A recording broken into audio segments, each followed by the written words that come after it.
yan? Yung walang yung Marjorie yan? Ano ba akala niya? Hindi ko siya lalabanan? Porke anak siya ng mayor, hindi ko siya papatulan?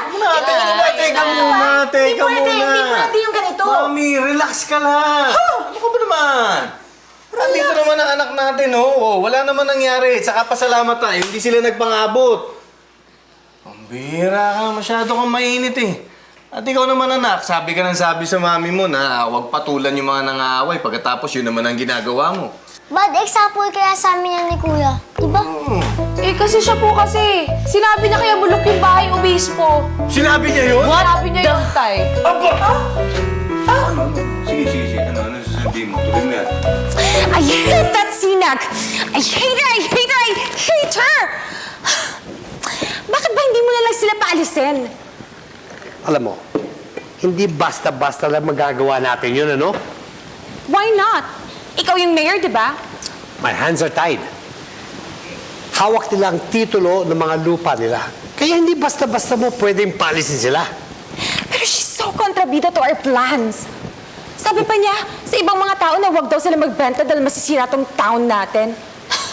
As if, ang boring-boring kaya ng town na to. Bakit naman kasi magme-mayor ka lang dito pa? Sana man lang doon sa Manila, sa London. Tatay kasi, ang dami na po sa kapitbahay natin yung nakukumbinsi na magbenta. Kailangan po, mag-iba yung isip nila para hindi mangyari yun. Oo nga. Alam mo, feeling ko kinakailangan natin gawin dyan. Makaisip tayo ng paraan para makumbinsi natin sila na huwag magbenta. Eh kung maglagay kaya tayo ng painting ng view ng Pilanggi. Uy, pwede. Gusto ko yan. Kailangan maging viral ang tungkol sa sitwasyon natin dito para makakuha tayo ng suporta galing sa ibang tao. Gandang ideya yun, tay. Okay na siguro yung 100,000 views. 100,000 views. Okay yun, tay. Eh, nay, tay, kung mag-ano kaya tayo? Kung mag-rally kaya tayo? Huwag ka mag-alala.